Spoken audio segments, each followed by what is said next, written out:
Allô l'expert, un appel à un professionnel pour découvrir de nouveaux services, commenter l'actualité ou répondre à vos questions.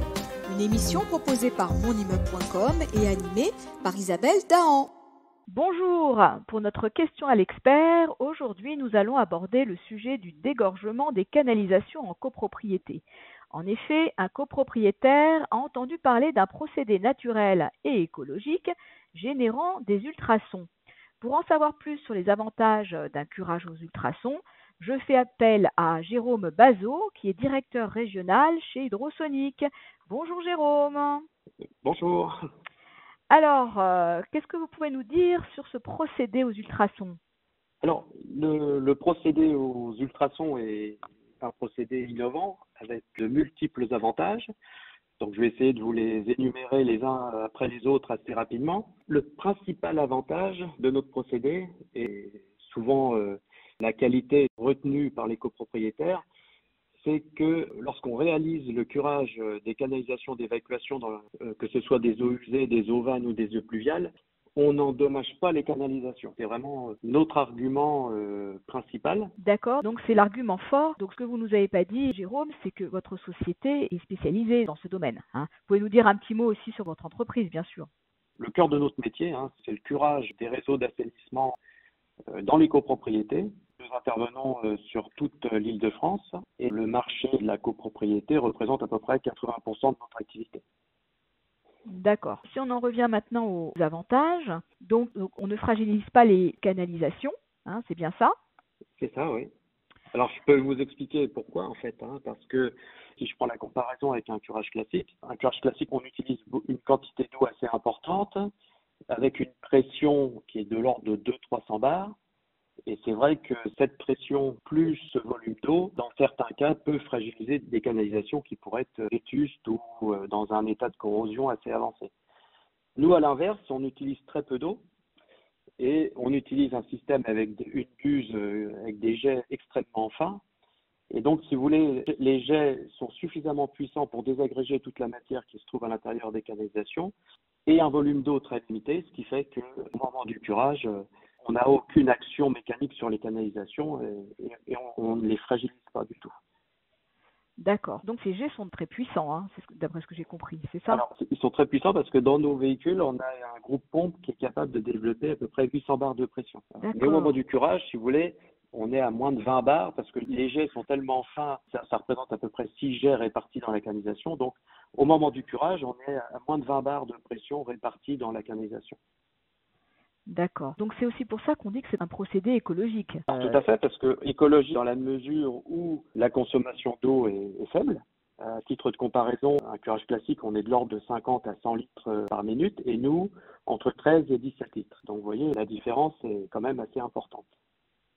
D'accord. Alors, et le fait que ça soit écologique, donc on consomme moins d'eau, mais aussi on utilise moins de produits chimiques, c'est ça, ou pas de produits chimiques du tout.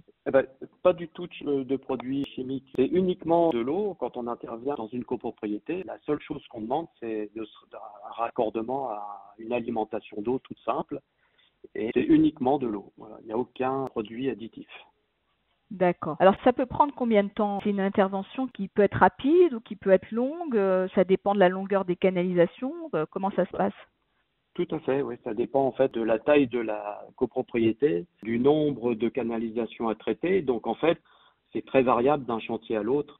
Et on peut très bien réaliser des chantiers de curage sur des petites copropriétés en une journée ou deux parce qu'il va y avoir une trentaine de logements. Et à l'inverse, on peut très bien être sur des plus gros ensembles qui représentent à peu près 500 logements où là, on va passer plusieurs semaines. Et alors, est-ce que ce procédé, finalement, bien qu'écologique, coûte plus cher à la copropriété? Alors non. Après, c'est ce que je conseille toujours aux copropriétaires et même aux syndics, de faire des devis à titre de comparaison. Mais en règle générale, on est tout à fait dans la faute du prix du marché pour ce type d'intervention de curage. Alors, Jérôme, juste, on complète un petit peu la question, mais est-ce que vous pouvez nous rappeler pourquoi c'est important de faire appel à vos services et de ne pas attendre? Alors, au fil des années, les canalisations s'encrassent. Il y a une couche qui va se former à l'intérieur de chaque canalisation, alors que ce soit du PVC ou de la fonte. Donc, cette couche, au fil des années, elle augmente. Et petit à petit, ça réduit le diamètre de la canalisation à un tel point que ça peut générer des engorgements et des refoulements. Donc, en fait, ce qui est important, c'est de pouvoir éliminer à 100% tout le tartre qui va se trouver à l'intérieur et toutes les matières visqueuses, graisseuses qu'on retrouve dans les canalisations d'eau usée, cuisine, salle de bain, pour permettre de retrouver un écoulement normal. Donc, c'est des opérations qui sont à renouveler environ tous les 8-10 ans. Quand vous faites cette opération à cette fréquence, en général, vous n'avez plus de problème d'engorgement et vous avez un réseau qui vieillit bien dans le temps, c'est-à-dire que ça limite une corrosion excessive pour les fonds. Oui, parce qu'en plus, les canalisations peuvent être endommagées. Ça peut abîmer les surfaces. C'est ça, c'est-à-dire que lorsque les canalisations sont encrassées, ça peut générer une corrosion excessive. Et c'est ce qu'on constate souvent quand on va visiter justement les copropriétés. On retrouve quelquefois des fontes avec des points de corrosion, ça fait des sortes de concrétions de route dessus, ou carrément des fontes qui peuvent être fissurées. Fissurées, oui. Voilà, complètement fissurées. Donc après, là, si vous voulez, c'est le signe d'un manque d'entretien. Oui, parce qu'après, c'est d'autres budgets, parce qu'après, il faut les remplacer, quoi. Ça, c'est carrément autre chose. Après, c'est des tronçons qu'il faut remplacer, tout à fait, oui.